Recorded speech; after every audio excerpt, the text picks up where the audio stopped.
ایک دفعہ کا ذکر ہے، ایک دور دراز کے گاؤں میں ایک نوجوان لڑکا رہتا تھا جس کا نام علی تھا۔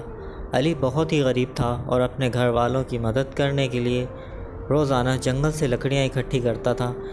ایک دن جب وہ جنگل میں لکڑیاں اکٹھی کر رہا تھا، اسے ایک عجیب سی چمکتی ہوئی چیز نظر آئی۔ وہ چیز ایک چھوٹا سا شیشے کا بوتل تھا جس میں ایک چھوٹی سی پری بند تھی۔ علی نے بوتل کو اٹھایا اور اسے کھول دیا۔ جیسے ہی بوتل کھولی گئی، پری باہر آ گئی اور علی کو دیکھ کر مسکرا دی۔ پری نے کہا، شکریہ میرے دوست، تم نے مجھے آزاد کر دیا۔ میں تمہاری مدد کرنا چاہتی ہوں، تمہاری کوئی بھی خواہش ہو میں اسے پوری کروں گی۔ علی نے سوچا کہ وہ صرف ایک غریب لڑکا ہے اور اسے کسی چیز کی ضرورت نہیں ہے۔ اس نے پری سے کہا، مجھے کسی چیز کی ضرورت نہیں ہے، لیکن اگر تم میری مدد کرنا چاہتی ہو تو میرے گاؤں کے لوگوں کی مدد کرو۔ وہ بہت غریب ہیں اور انہیں بہت سی مشکلات کا سامنا کرنا پڑتا ہے۔ پری نے مسکرا کر کہا، تم بہت اچھے ہو علی، میں تمہاری مدد کروں گی۔ پری نے اپنے جادو سے گاؤں کے لوگوں کی مدد کی۔ اس نے انہیں کھانا، پانی اور دیگر ضروریات کی زندگی فراہم کی۔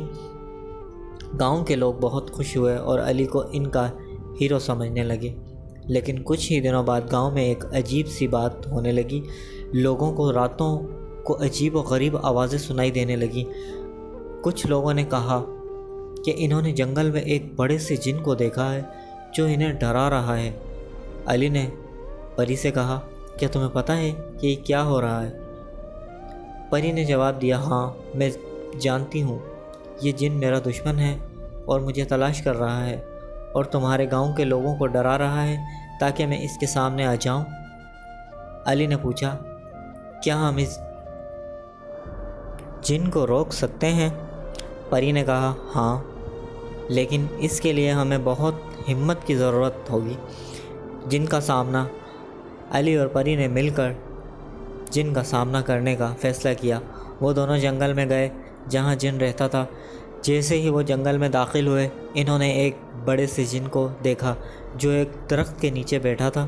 جن نے علی اور پری کو دیکھ کر غصے سے چلایا، تم لوگوں نے میری نیند خراب کر دی ہے، میں تمہیں سزا دوں گا۔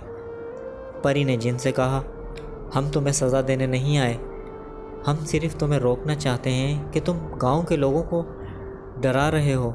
جن نے کہا، میں تمہیں ڈرا رہا ہوں کیونکہ تم نے مجھے چیلنج کیا ہے، میں تمہیں شکست دوں گا اور تمہارے جادو کو ختم کر دوں گا۔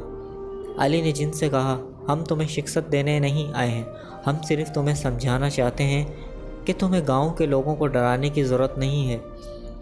جن نے علی کی بات سن کر سوچا اور پھر کہا، شاید تم صحیح کہہ رہے ہو، لیکن میں تمہیں ایک شرط پر چھوڑوں گا۔ اگر تم میری ایک پہیلی کو حل کر دو گے تو میں تمہیں چھوڑ دوں گا۔ علی نے کہا، ٹھیک ہے، ہم تیار ہیں۔ جن نے اپنی پہیلی پیش کی، میں وہ چیز ہوں جو ہر جگہ موجود ہے لیکن کسی کو نظر نہیں آتی۔ میں ہوا ہوں، میں پانی ہوں، میں روشنی ہوں، لیکن میں کچھ بھی نہیں ہوں، میں کیا ہوں؟ علی نے سوچا اور پھر جواب دیا، تم ہوا ہو۔ جن نے کہا، غلط۔ پری نے کہا، تم پانی ہو۔ جن نے کہا، غلط۔ علی نے پھر سوچا اور کہا، تم روشنی ہو۔ جن نے کہا، غلط۔ پری نے کہا، تم کچھ بھی نہیں ہو۔ جن نے کہا، غلط۔ علی نے آخر میں کہا، تم خیال ہو۔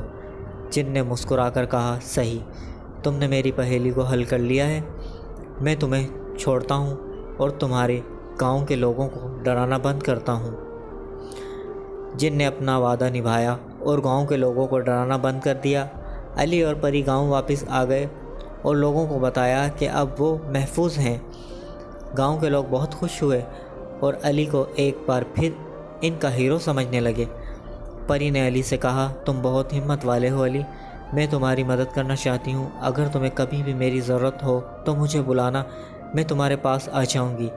علی نے پری کا شکریہ ادا کیا اور کہا، تمہاری مدد کے بغیر میں یہ سب کچھ نہیں کر سکتا تھا، تم میری دوست ہو اور ہمیشہ تمہارا شکر گزار رہوں گا۔ اس کے بعد علی اور پری نے مل کر گاؤں کے لوگوں کی مدد کی اور انہیں خوشحال بنایا۔ گاؤں کے لوگ اب پریوں اور جنوں کی کہانیاں سناتے تھے اور انہیں یقین تھا کہ ان کے درمیان ایک پری اور ایک جن رہتے ہیں جو انہیں ہمیشہ محفوظ رکھتے ہیں۔ اور اس طرح علی اور پری کی دوستی نے گاؤں کو ایک بہتر جگہ بنایا اور وہ سب خوشی خوشی رہنے لگے۔ اس کہانی سے ہمیں یہ سبق ملتا ہے کہ ہمت اور دوستی کی طاقت سے ہم کسی بھی مشکل کو حل کر سکتے ہیں۔ ہمیں ہمیشہ دوسروں کی مدد کرنی چاہیے اور انہیں خوش رکھنے کی کوشش کرنی چاہیے۔ پریوں اور جنوں کی کہانیاں ہمیں یہ بھی سکھاتی ہیں کہ ہمیں ہمیشہ اچھے کام کرنے چاہیے اور دوسروں کی مدد کرنی چاہیے۔ یہ کہانی ہمیں یہ بھی بتاتی ہے کہ ہمیں کبھی بھی ہمت نہیں ہارنی چاہیے اور ہر مشکل کا سامنا کرنا چاہیے۔ علی کی طرح ہمیں بھی ہمت اور حوصلے کے ساتھ اپنے مقاصد کو حاصل کرنا چاہیے۔ اور اس طرح یہ کہانی ہمیں یہ سبق دیتی ہے کہ ہمیں ہمیشہ اچھے کام کرنے چاہیے اور دوسروں کی مدد کرنی چاہیے۔